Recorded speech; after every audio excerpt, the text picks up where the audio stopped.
যুক্তরাষ্ট্রের নিউ ইয়র্কে জাতীয় নাগরিক পার্টি এনসিপি সদস্য সচিব আক্তার হোসেন সহ রাজনীতিবিদদের উপর হামলার প্রতিবাদে কুষ্টিয়ায় বিক্ষোভ মিছিল করেছে দলটির নেতাকর্মীরা। কেন্দ্রীয় কর্মসূচির অংশ হিসেবে মঙ্গলবার সন্ধ্যা ৬টায় কুষ্টিয়া পৌর চত্বর থেকে মিছিলটি শুরু হয়। শহরের প্রধান প্রধান সড়ক প্রদক্ষিণ শেষে পুনরায় পৌর চত্বর গিয়ে সমাবেশে মিলিত হন তারা। সভায় সভাপতিত্ব করেন জেলা শাখার প্রধান সমন্বয়কারী জান্নাতুল ফেরদৌস টনি। বক্তব্য রাখেন কেন্দ্রীয় সংগঠক ও কুষ্টিয়া ২ আসনের এমপি পদপ্রার্থী নয়ন আহমেদ, জেলা শাখার যুগ্ম সমন্বয়কারী সাজ্জাদুর রহমান বিপুল সহ আরও অনেকে। আক্তার হোসেনের পুরে যে হামলাটা হয়েছে, আসলে এটা আক্তার হোসেনের পুর হয় নাই, এটা ফ্যাসিস্ট আওয়ামী লীগ বাদে সবার পুরে হামলাটা হয়েছে।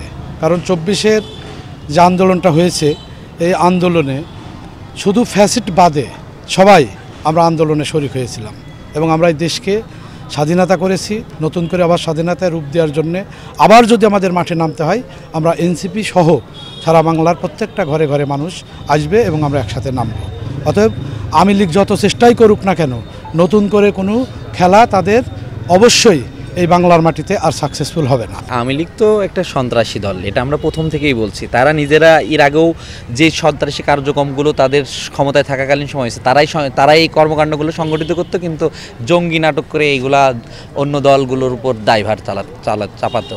বিষয়টা হলো আওয়ামী লীগ সবসময়ই সন্ত্রাসী কার্যক্রমে বিশ্বাসী এবং তারা যে একটা সন্ত্রাসী দল, এটা তাদের যে কর্মকাণ্ড এগুলোতে প্রতিফলিত হচ্ছে। তারা কখনোই বাংলাদেশের জন্য, বাংলাদেশের নিরাপত্তার জন্য, বাংলাদেশে একটা সুসংগঠিত রাজনৈতিক দল বা রাজনৈতিক পরিবেশ বহাল রাখার জন্য আওয়ামী লীগ কখনোই বাংলাদেশের জন্য গ্রহণযোগ্য না। আমরা বাংলাদেশে আওয়ামী লীগের মতো সন্ত্রাসী দলকে আর বাংলাদেশে চায় না যে তারা ফিরে আসুক। এই ধরনের বর্বরচিত হামলা, এই ধরনের অপকর্মগুলো বাংলাদেশে সংগঠিত হোক। অর্থাৎ আওয়ামী লীগ মানেই বাংলাদেশের নিরাপত্তা বিঘ্নিত। আওয়ামী লীগকে এই বাংলাদেশের যে নিষিদ্ধ করা হয়েছে, এটা পার্মানেন্টলি নিষিদ্ধ করে বাংলাদেশ থেকে তাদের সকল প্রকার কার্যক্রম একদমই বাতিল করার জন্য আমরা উদ্দীপ্ত। বক্তারা বলেন, আওয়ামী লীগ পরিকল্পিতভাবে জুলাই গণ অভ্যুত্থানের নেতাদের দেশ বিদেশে হামলার নিশানায় পরিণত করেছে। সরকার ও পররাষ্ট্র মন্ত্রণালয় রাজনৈতিক নেতাদের নিরাপত্তা দিতে ব্যর্থ হয়েছে।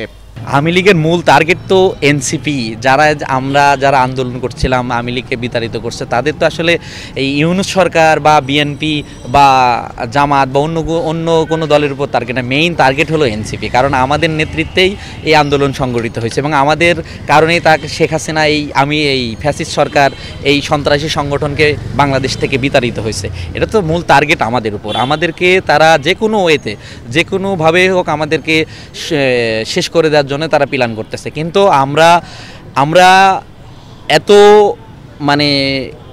ফিল করি যে আমাদের কখনোই শেষ করা সম্ভব না। আমাদের শেষ রক্তবিন্দু থাকা পর্যন্ত আওয়ামী লীগকে আমরা বাংলাদেশের রাজনীতি করতে দিব না। প্লাস তাদের মতো সন্ত্রাসী দল এই বাংলাদেশে রাজনীতি করুক আমরা চাই না এবং জনগণও চায় না। আমরা আমাদের শরীরের রক্ত থাকা পর্যন্ত শেখ হাসিনা বা তার আওয়ামী লীগ এই বাংলাদেশের সুপ্রতিষ্ঠিত। এই হামলাটা পরিকল্পিত হামলা।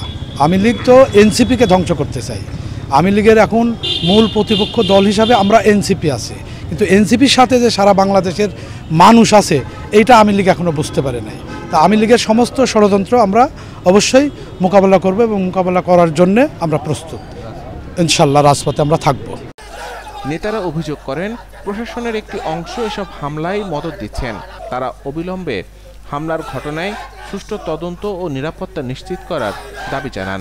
আক্তার হোসেনের উপরে হামলা হয়েছে, এই হামলার আমরা তীব্র নিন্দা এবং প্রতিবাদ জানাচ্ছি। তারই প্রেক্ষিতে কেন্দ্র ঘোষিত আজকের এই প্রোগ্রামের মধ্য দিয়ে আমরা জানান দিতে চাই যে আপনারা যতবারই হামলার পরিকল্পনা করেন না কেন বা যতবারই হামলা করেন না কেন, আমরা যারা এই বাংলাদেশকে ভালোবাসি, আমরা যারা এই ছাত্র সমাজকে ভালোবাসি, আমরা যারা এই দেশকে নতুন করে গড়ার লক্ষ্যে উজ্জীবিত হয়ে বাঁচার চেষ্টা করছি, আমরা সবাই এই ফ্যাসিস্ট যেই দুর্বৃত্তরা আছে তাদেরকে রুখে দিতে পরিকরবদ্ধ। এইখানে আমরা কেন্দ্র ঘোষিত যে প্রোগ্রামগুলো আছে সেটারই আজকে অংশবিশেষ বিক্ষোভ। তো এই বিক্ষোভ করার পরে কেন্দ্র যদি আরও কোনো সিদ্ধান্ত দেয়, সেই সিদ্ধান্ত অনুযায়ী আমরা এই আওয়ামী লীগের দোসরদের বিরুদ্ধে রুখে দাঁড়াবো ইনশাআল্লাহ। হামলা এটা বিপ্লবীদের উপর একটা হামলা, এটা বিপ্লবী চেতনার উপর হামলা। এটা এই বিপ্লবী চেতনাকে নিশ্চিহ্ন করার জন্য একটা গভীর ষড়যন্ত্র, যেটা আপনারা দেখেছেন যে জাতিসংঘ প্রধান উপদেষ্টা সফরসঙ্গী এদেশের 3টি রাজনৈতিক দলের 6 জন নেতৃবৃন্দ গিয়েছে, তাদের উপর হামলা যে কোনোভাবে প্রধান উপদেষ্টা গেট দিয়ে পার হওয়ার পরে এই হামলা, এটা অত্যন্ত সুপরিকল্পিত। এই গুপ্ত হামলা করে আসলে এই বিপ্লবীদের আন্দোলন বা বিপ্লবীদের যে অগ্রযাত্রা, যে আকাঙ্ক্ষা, সেটা রুদ্ধ করা যাবে না কখনো। এটা বিপ্লবীরা তাদের অভিষ্ট লক্ষ্যে পৌঁছাবে এবং দেশকে ফ্যাসিবাদ মুক্ত করবে, এতে কোনো সন্দেহ নেই। এবং সেই সংগ্রামে আমরা রাজপথে থাকবো এবং রাজপথেই রাজনৈতিকভাবেই মোকাবেলা করব।